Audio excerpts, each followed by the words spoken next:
Hindi ho ako makatulog, Inay. Uuwi rin si Adoy. Hindi ako makatulog dahil sa pag-aalala sa anak ko. Kundi dahil sa ginawa niyo. O bakit? Ano bang ginawa ko? Bakit niyo sinabi kay Adoy ang totoo? Na siya ay anak ng maligno. Yun ba? Pinakiusapan ko na ho kayong ilihim natin sa kanyang lahat. Paanong hindi ko papaalam kay Adoy ang totoo?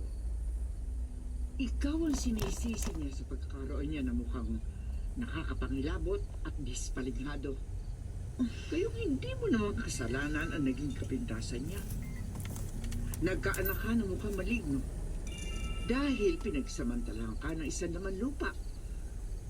Sa palagay niyo, matatahimik si Adoy sa nalaman niyang katotohanan tungkol sa kanyang pagkatao. Ang mahalaga, hindi kanya sisisihin pa. Pero Inay... Perla, tama lamang na malaman ni Adoy ang totoo para hindi na siya maligaw pa sa kahit kaninong tao. Dahil walang taong magmamahal sa gaya niyang mukhang maligno. Wala.